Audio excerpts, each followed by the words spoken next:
Información precisa, completa, veraz, objetiva e independiente. Directo a tu pantalla.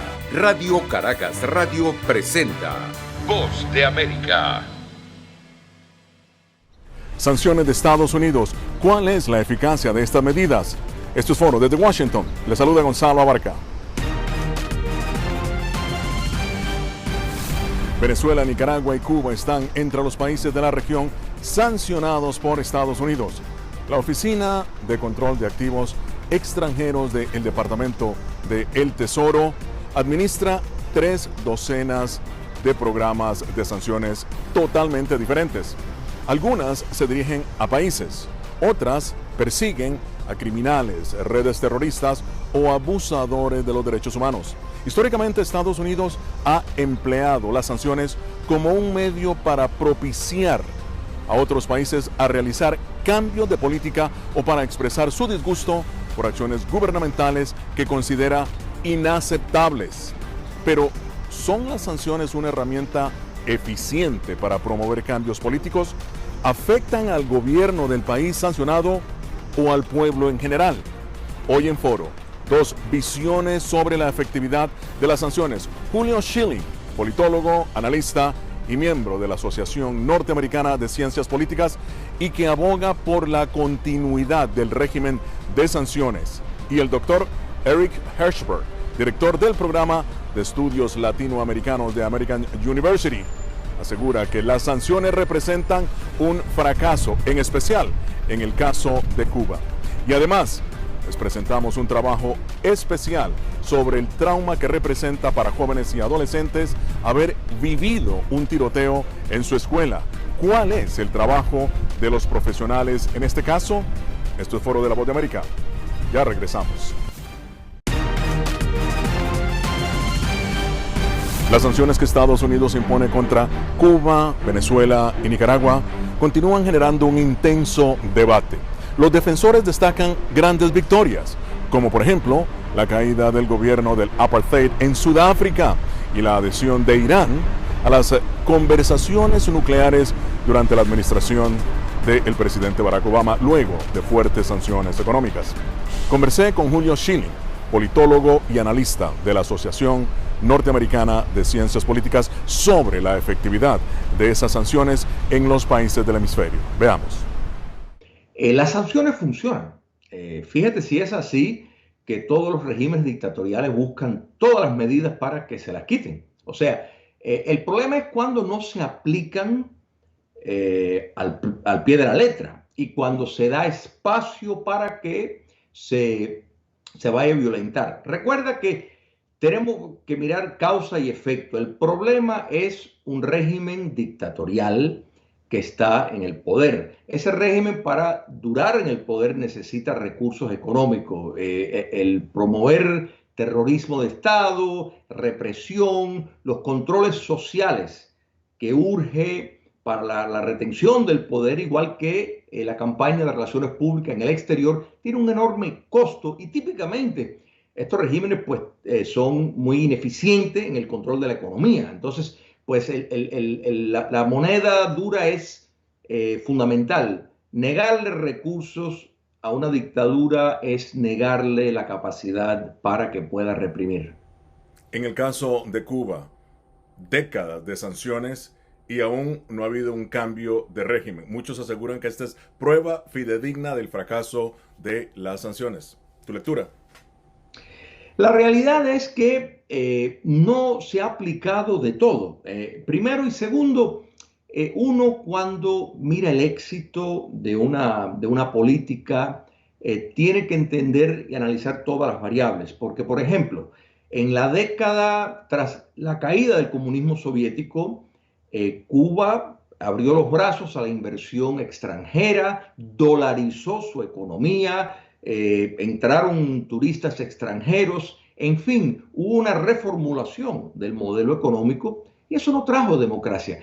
Por ejemplo, la ley Helms-Burton, que era un mecanismo fuerte para castigar al régimen castrocomunista, solamente fue relativamente hace poco tiempo que el capítulo 3 y 4 se reforzó, que son los capítulos que realmente le dan colmillos a la ley, dándole espacio a los tribunales estadounidenses para escuchar casos de reclamaciones por propiedad robada por la dictadura cubana y denegar a precisamente ejecutivos, empresarios que trafican en propiedad robada en Cuba a que tengan acceso a espacios de comercio en los Estados Unidos. Eso sí tuvo repercusiones, muchas inversionistas extranjeros no fueron a Cuba a raíz de todas estas cosas. O sea, sí funcionan, el caso es que se aplique. Pero Julio, muchos aseguran que las sanciones más bien van contra el pueblo, no contra el gobierno. Regímenes de dominación total, o sea, controlan totalmente la distribución de los bienes, controlan la producción.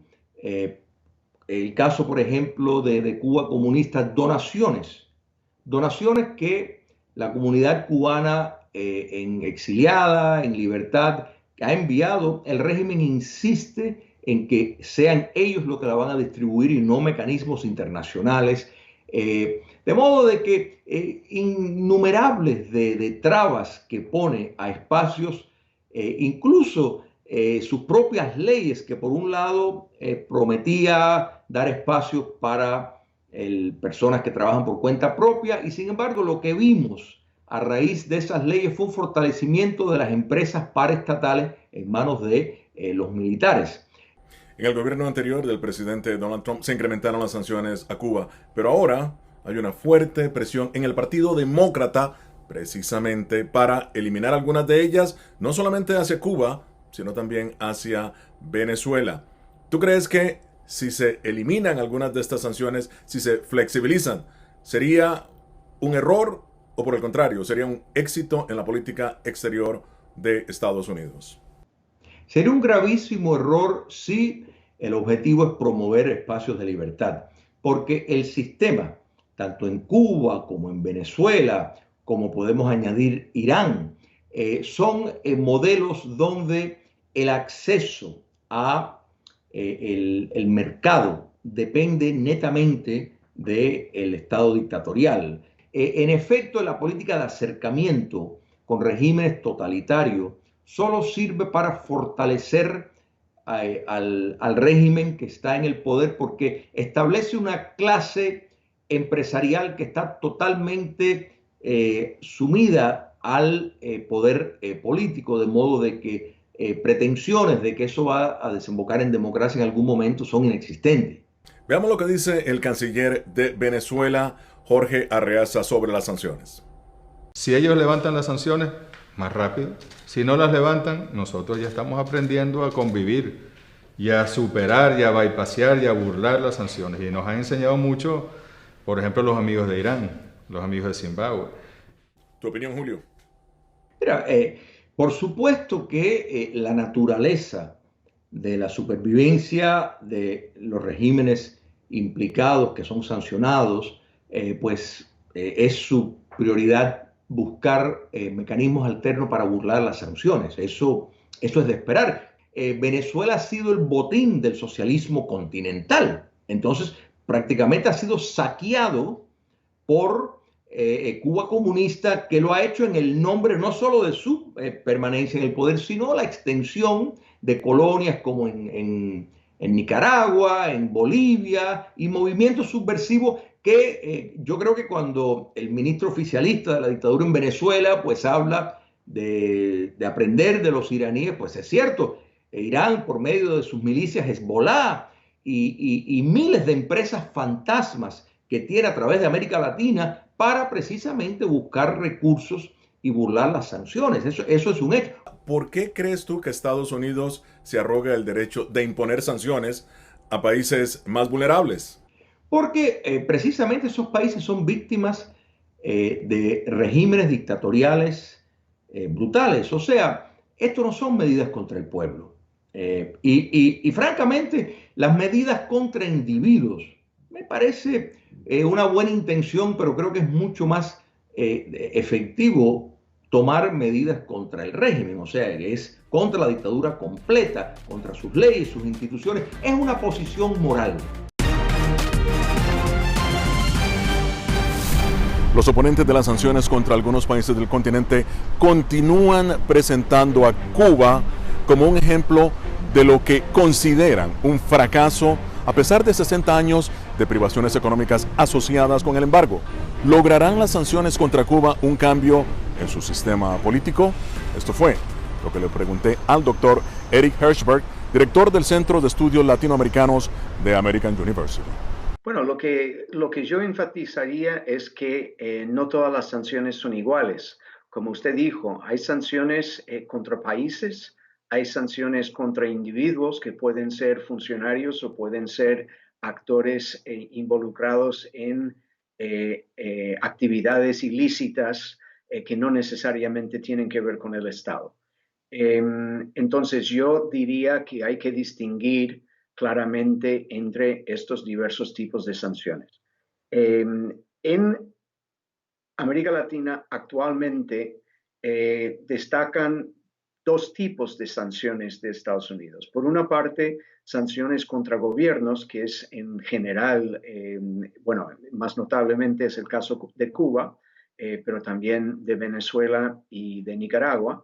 Y hay las sanciones en contra de individuos que pueden ser o funcionarios en estos gobiernos o pueden ser actores implicados en actividades ilícitas.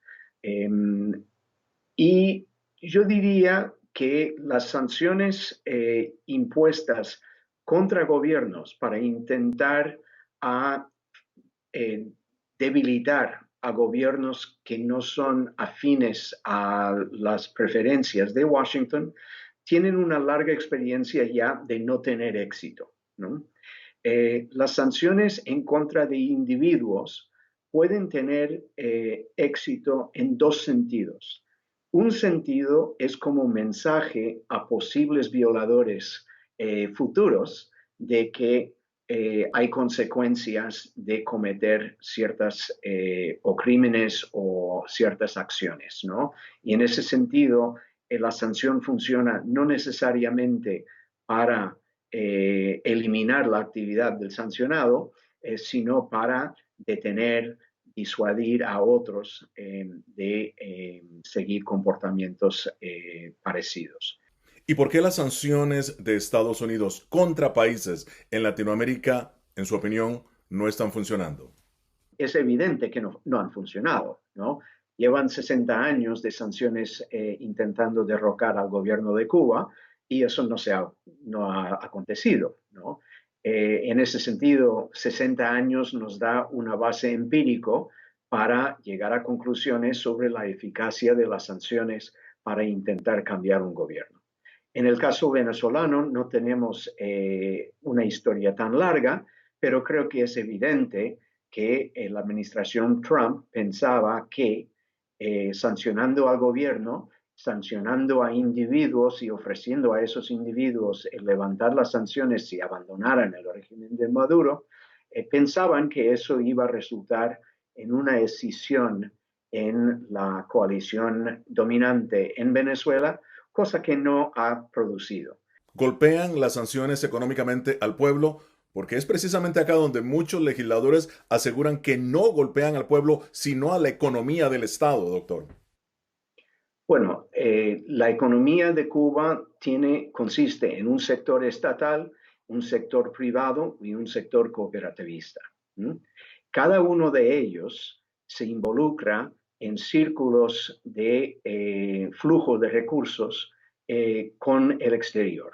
Pues sí, por una parte hay los grandes hoteles que son propiedad del Estado o de joint ventures con el Estado e inversores europeos y latinoamericanos, a la vez que reduce la cantidad de dinero que fluye a las decenas de miles de cubanos que por cuenta propia han establecido habitaciones en sus casas, que han establecido pequeños restaurantes en sus jardines y que pierden su mercado.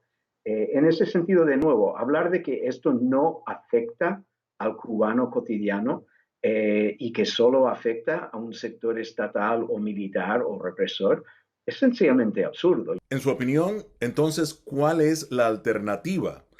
Por una parte, yo creo que lo que hay que hacer es reconocer que hay un gobierno en Cuba, les gusta o no, y entonces requiere relaciones estrechas de diálogo, de negociación, muchas veces de desacuerdo, algunas veces de acuerdo, con ese contraparte, bajo principios de reciprocidad, bajo principios de respeto mutuo, y eso se comenzó a partir de 2014, cuando la administración Obama reconoció que su política de agresión y de hostilidad había sido ineficaz, había sido un fracaso, y eso se puede realizar a través de una diplomacia de reconocimiento mutuo, una política internacional por parte de Estados Unidos que avance los intereses tanto de sus propios ciudadanos como de los ciudadanos en los países con quienes relacionan.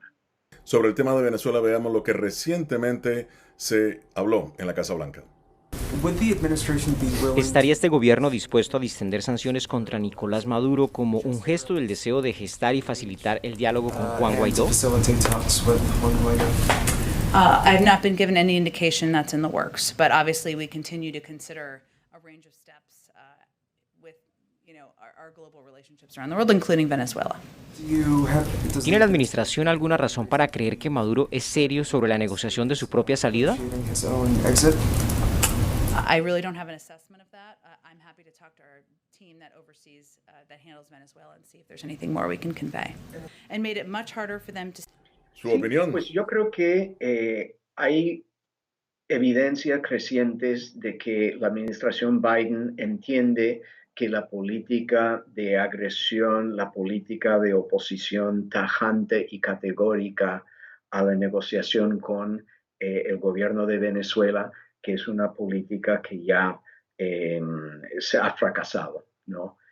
Y que realizar objetivos en Venezuela que deberían ser la ayuda humanitaria, la ayuda sanitaria y sí la apertura de negociaciones entre los actores venezolanos que podrían llegar algún día a un mecanismo para la restauración de la competencia democrática en el país. Su lectura sobre las sanciones a instituciones y a individuos en Nicaragua. ¿Qué estamos viendo? ¿Estamos viendo un aflojamiento del gobierno de Ortega? No, al contrario. Estamos viendo un endurecimiento de sus posturas, estamos viendo una creciente agresividad en contra de cualquier fuerzas opositoras, estamos viendo niveles de represión cada vez más creciente, así que parece que el endurecimiento de las sanciones no está llegando a algún tipo de rendición por parte del enemigo. La violencia con armas de fuego sigue afectando a los estadounidenses. En lo que va del año se han reportado más de 230 tiroteos según el Archivo Nacional de Violencia con Armas. 15 de esos tiroteos han sido catalogados como asesinatos en masa, lo que implica la muerte de al menos 4 o más personas en la agresión. Pero ¿cómo puede un escolar superar el trauma de un tiroteo mortal en su propia escuela? Estudiantes y maestros sobrevivientes de esta violencia hablan de cómo han logrado asimilar lo sucedido y seguir adelante con sus vidas. Caitlin Holt tenía solo 25 años cuando un adolescente armado abrió fuego en la Sogos High School, ubicada en Santa Clarita, California, y donde Holt enseñaba música. Ella cuenta que colocó un piano de cola frente a la puerta, condujo a docenas de estudiantes a una oficina, cerró la puerta con llave y atendió a los estudiantes heridos. Dando primeros auxilios al estudiante que había sido herido y manteniendo a mis estudiantes a salvo en el aula en caso de que el tirador estuviera caminando alrededor, lo que afortunadamente no pasó. 2 estudiantes murieron en el ataque ocurrido el 14 de noviembre de 2019. Holt todavía se estremece cuando recuerda ese día. Ella, los estudiantes y los padres tardaron meses en aceptar lo sucedido. Mucho tiempo y estar con las personas que pasaron esa experiencia conmigo, como el personal de la escuela y mis estudiantes, y la ayuda de mi familia y amigos, y terapia. La escuela estuvo cerrada por un tiempo, luego estuvo abierta pero no para clases, para actividades divertidas y terapias de grupo, cosas así. Sin terapia, dicen los expertos, es mucho más difícil manejar el trauma de una manera saludable, especialmente para aquellos que presenciaron los tiroteos. Una de las cosas más importantes es conseguir ayuda para estos niños de inmediato, darles un lugar seguro para hablar y hacerles saber que todo lo que sienten es apropiado.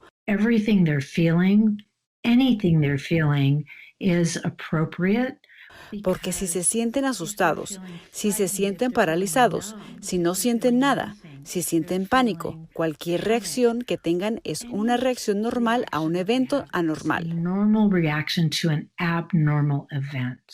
Los expertos advierten que cada niño se enfrenta al trauma de manera diferente, pero una cosa que tienen en común es que necesitan tiempo para dejar de sentirse traumatizados.